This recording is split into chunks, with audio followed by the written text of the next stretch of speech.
Caribbean Newsline is brought to you by the Barbados Tourism Marketing Inc.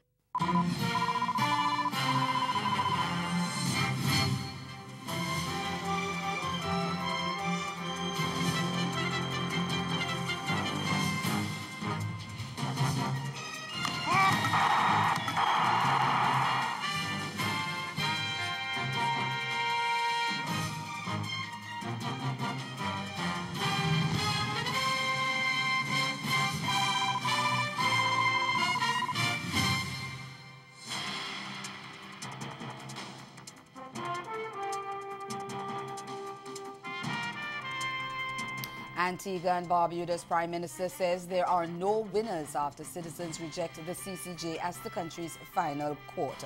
That's our top story in Caribbean Newsline for today, Wednesday, November 7. From the CMC News Center in Bridgetown, I'm Nicole Best. Good evening. Residents of Antigua and Barbuda on Tuesday voted in a referendum against replacing London's Privy Council with the Caribbean Court of Justice, the CCJ, as the island's highest court. Figures released by the Antigua and Barbuda Electoral Commission show that 9,234 people voted no to the CCJ move, while 8,509 gave a yes vote. And Prime Minister Gaston Brown expressed utter disappointment at the failure of his administration to get voters to support the Trinidad-based CCJ. We knew that getting 67% of the votes was an extremely daunting task, practically unachievable without the support of the main opposition party. The support of the opposition was very important to mitigate against the natural inclination of electors to vote no in a referendum. And this is a point that I raised during the initial consultation at the Multipurpose Center. Brown said the United Progressive Party, the UPP, had succeeded in undermining the desire to replace the Privy Council, and he accused the opposition party of spreading lies and instilling fear in the population. He said the results showed that no one won in the end. The outcome, even though disappointing, was not surprising.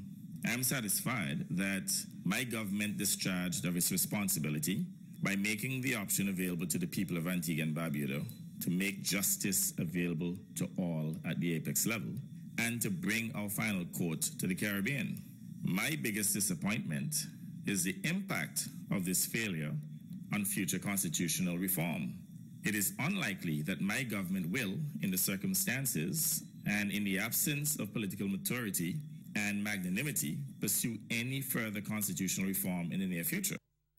But UPP leader Harold Lovell is refuting Brown's claim, saying the results of the referendum should be viewed as a personal assessment of the Prime Minister's stewardship. This was really a referendum about the Prime Minister. Just like in America, it was a referendum about Trump to a large extent. In Antigua, it was a referendum about Gaston Brown.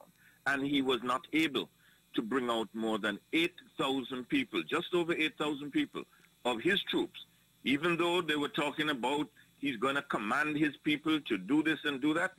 Of the 20-odd thousand people who voted for the Antigua Labour Party, only 8,000 came out. And yet he's now blaming the United Progressive Party.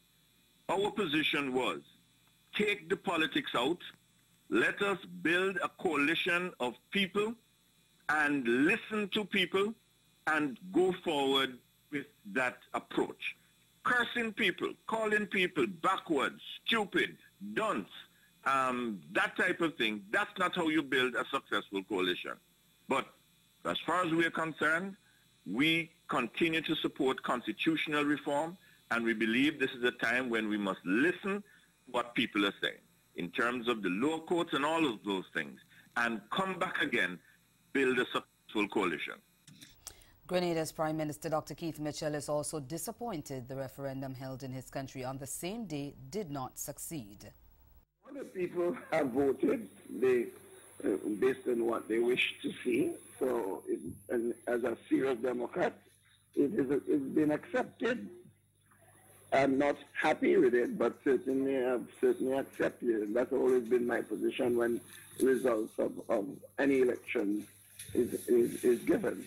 So I'm disappointed, but I'm certainly in total acceptance of the result. It was the second time in a two-year period that Grenadians voted against the CCJ move. Preliminary figures released by the Parliamentary Elections Office showed 12,133 people voted against the move, while 9,846 supported it.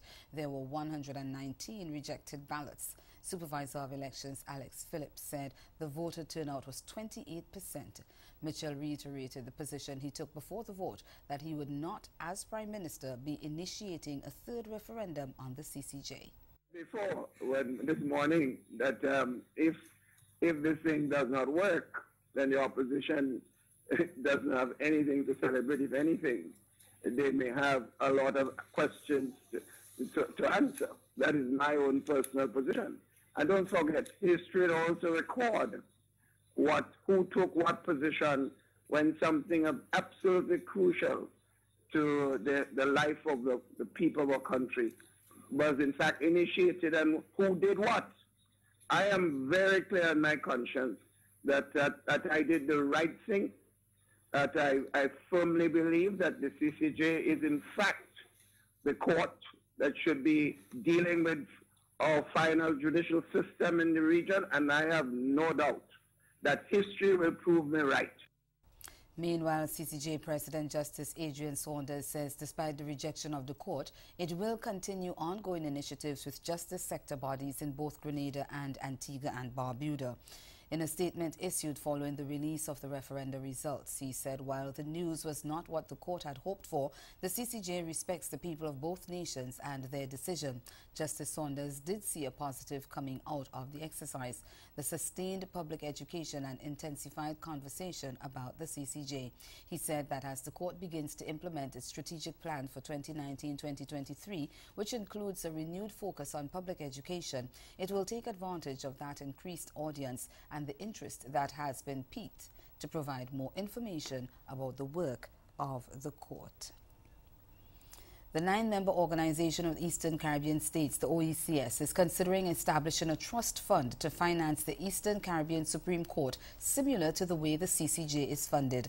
St. Vincent and the Grenadines Prime Minister Dr. Ralph Gonsalves, who is also OECS chairman, said the issue was discussed at the 66th meeting of the OECS Authority, which was recently held in his country.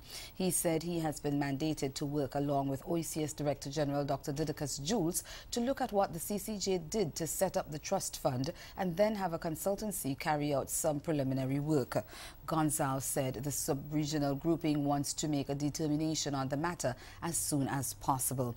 The CCJ is funded through a $100 million trust fund that was sourced through the Caribbean Development Bank, which secured loans from the participating governments. Monies from the fund are invested both internationally and regionally, and the proceeds used to fund the CCJ. Police in Trinidad and Tobago have detained 11 foreigners after a viral video showed people coming ashore illegally at a beach in Irwin in the southern town of Cyperia.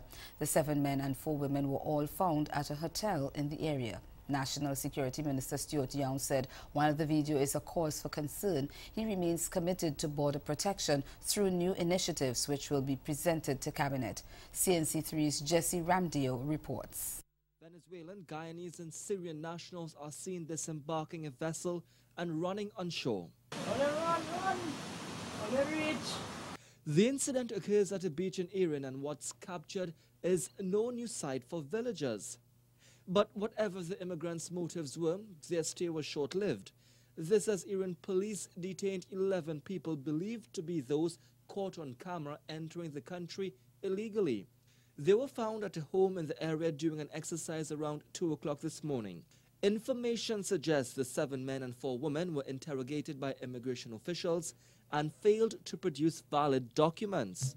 Weighing in on the matter, National Security Minister Stuart Young says the video is a disturbing example of what is taking place. He says, quote, "As Minister of National Security, I have asked that more resources and attention be dedicated to border protection. I am taking a number of initiatives to Cabinet which are directed at tackling this situation of our borders being too porous," end quote. According to the minister, the foreign nationals were being processed. Meanwhile, Commissioner of Police Gary Griffith is urging members of the public with information that can mitigate the influx of illegal immigrants to come forward. Many times I continue to hear that persons say that they all know who the criminals are, where the drugs and the illegal immigrants and illegal weapons are entering the country. Well, if you do know, give us the information with the name of the vessel, the name of the individuals, when it is taking place, when it is planned to take place. And this involves not just the concept of human trafficking and the import of illegal weapons and drugs entering our country, but it involves all of criminal activity, inclusive of the situation we have seen with homicides over the last few days. The movement of immigrants through open maritime borders has been a major concern, compounded by the current socio-economic crisis in neighboring Venezuela. Cedra's councillor Shankar Tilak Singh says the incident recorded was not abnormal and only underscores the failure by the authorities to address the security issue. And still to come in Caribbean Newsline, teachers in Belize stage a national protest. The details of that story after the break. Come and experience exceptional fun, meet amazing people, enjoy fantastic food, and rock the nights away to world-class music at the 23rd Annual St. Kitts Music Festival. 3 nights of musical entertainment from the 27th to the 29th of June 2019. Book now and save the date. For more information, log on to stkittsmusicfestival.net. St. Kitts Music Festival, an experience like no other. We're bringing stakeholders in the HIV response to the table. In every platform, at every stage, wherever the conversation is happening, it is very crucial and important to have somebody living with HIV present. Tackling stigma and discrimination head on. We're not going to get there if we don't start looking at stigma and discrimination and providing legal ways of persons getting redress when they face stigma and discrimination. And charting a way forward for treatment. I remember the days when there was no treatment and people would go to their support groups to talk about who was in the hospital, who had died last week. Join the Caribbean Vulnerable Communities Coalition, CVC, on the Coalition Corner, coming soon to this channel. Shower in the morning, shower in the evening, or take a fresh at night. Enjoy a warm shower with Solar Dynamics, you'll feel alright. Comfort, safety, temperature guaranteed. Long service, fulfilling your every need. Take a shower in comfort, no more ups with water touch you. Solar Dynamics is the best for you. Save on electricity, be environmentally friendly. Solar Dynamics is the one for you.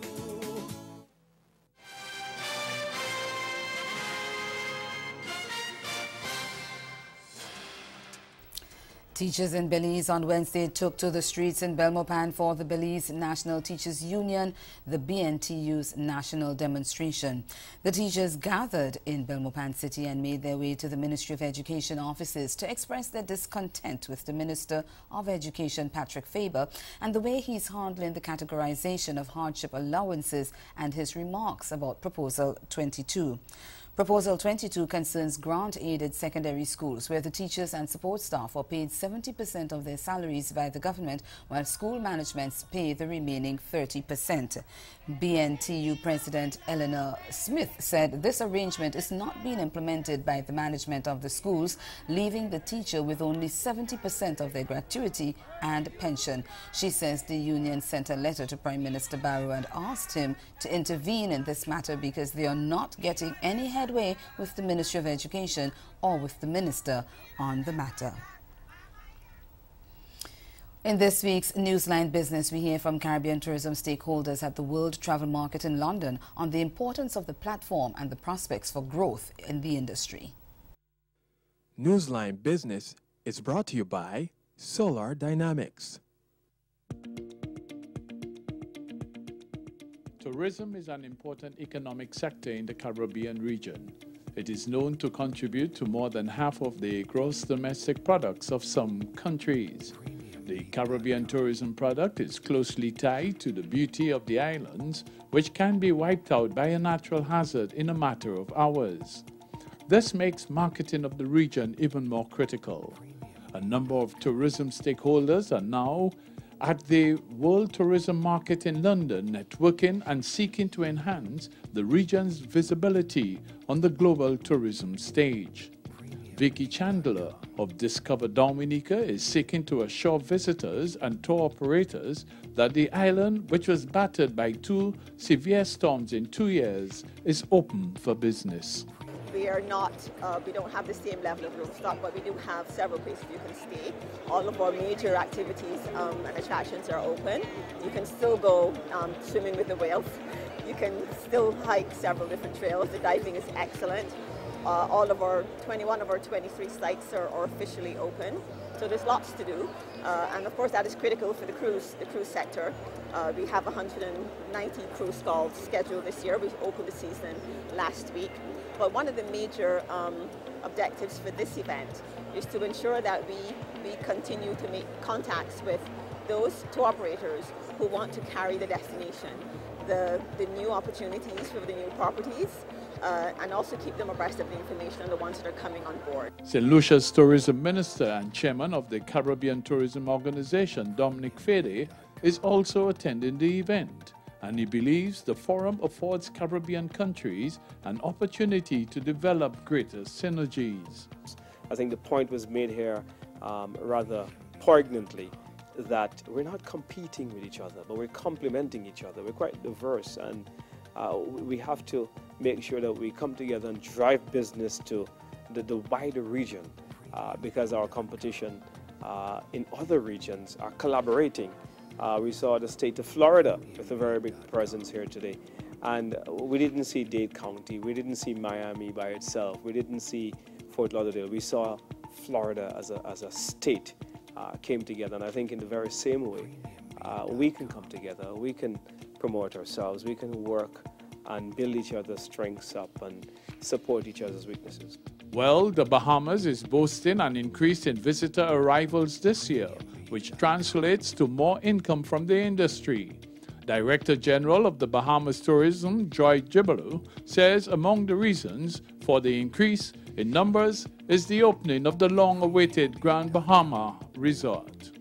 Negotiated airlift, not just for Nassau and Paradise Island.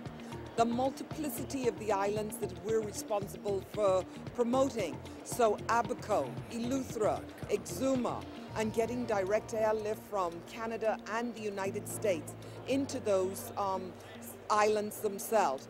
It has caused for great growth. Marketing, I'm so proud of our team.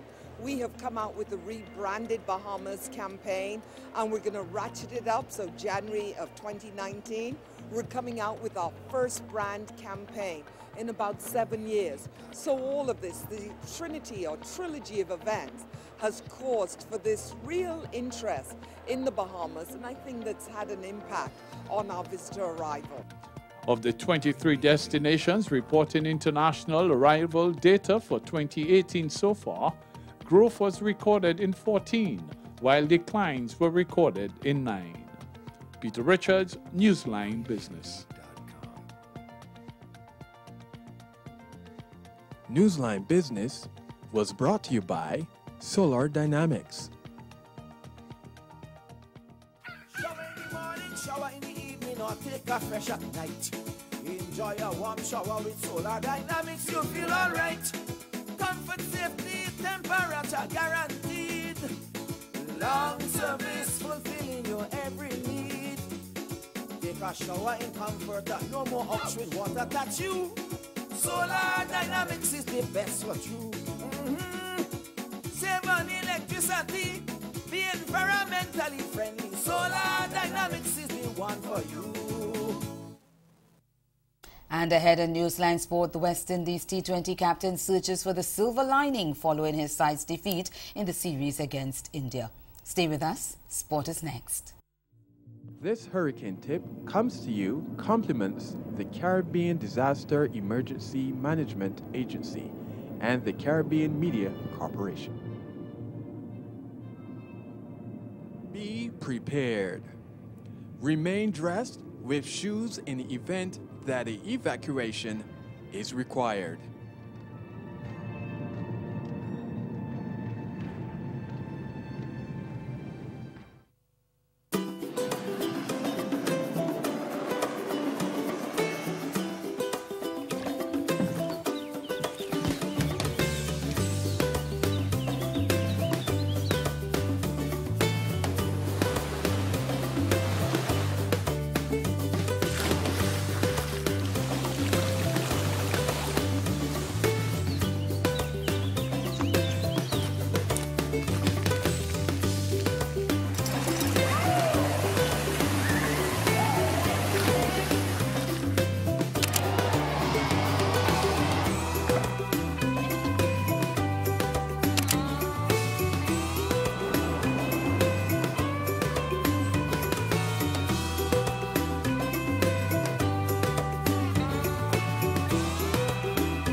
career history, have won the Women's ICC World T20 title.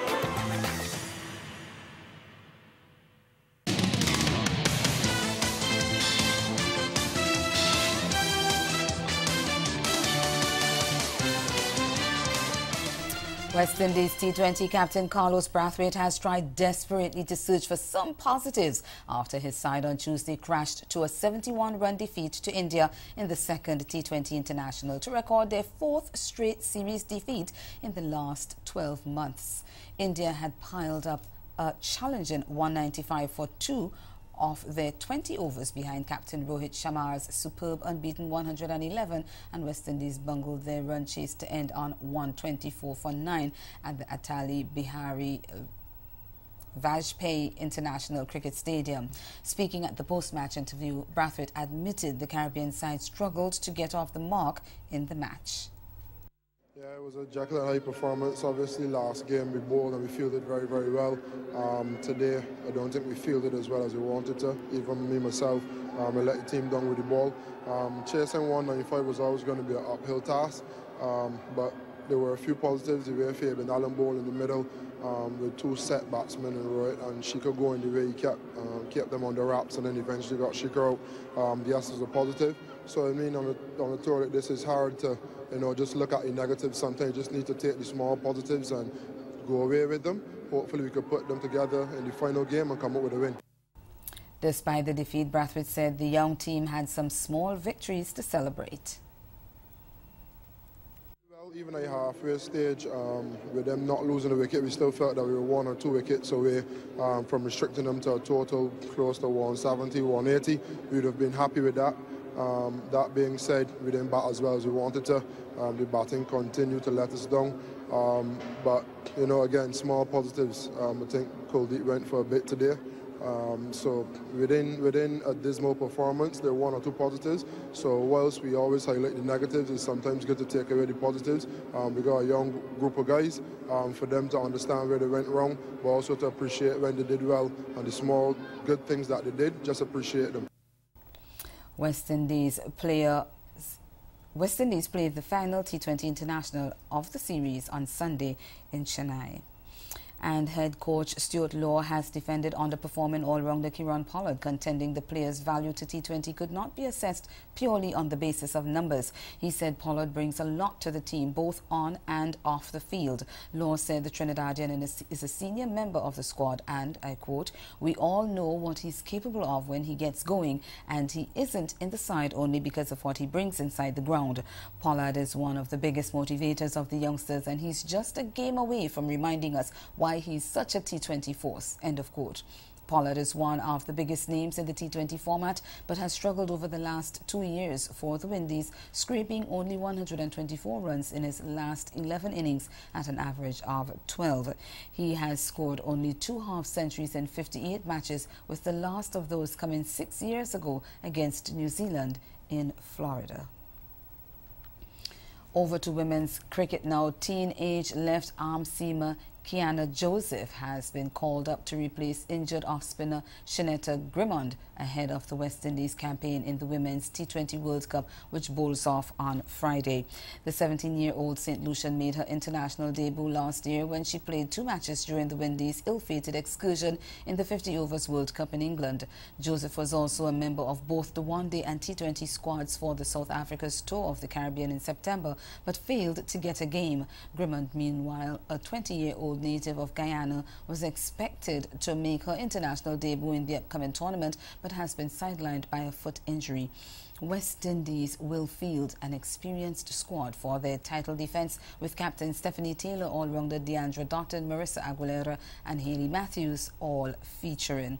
The hosts faced New Zealand in their final official ICC warm-up match on Wednesday night at the Guyana National Stadium before playing their first match of the T20 World Cup campaign against Bangladesh at the same venue on Friday. Switching sport now, we move on to football. Trinidad and Tobago have suffered their first defeat in the CONCACAF Under-20 World Cup qualifiers. TV6's Sergio Dufour has the details. It took just under 6 minutes for the United States to get on the score sheet. Brandon Souvenir scores An off-key deflection saw TNT slip 2-0 behind with just over 7 minutes on the board as the U.S. made life difficult. They kept the pressure on even as the halfway mark approached to make it challenging for TNT to get back into the match in the second half. It was much of the same in the second period, with TNT not applying much pressure against the team intent on scoring. 4-0 via Alex Mendez. Of the chances TNT got, they made this effort count. 4-1 Isaiah Lee scores. However, the USA would add 2 more to assert their dominance of the match. 6-1 this game ends as the USA remain unbeaten while TNT fall to their first defeat and face Suriname tomorrow. And that's the sport. Stay with us. We'll be right back. Caribbean Newsline is brought to you by the Barbados Tourism Marketing, Inc. Barbados, renowned for its pristine beachfront and fantastic weather, continues to leave quite an impression on newcomers to the island and returning visitors. The Caribbean island, quite popular as a vacation hotspot, is not only beautiful due to its natural aesthetics. The island of Barbados continues to grow in popularity because of unique connections developed with our people, our culture. We can't wait to welcome you.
Again, the major developments of this day. Antigua and Barbuda's Prime Minister Gaston Brown says there are no winners after citizens reject the CCJ as the country's final court.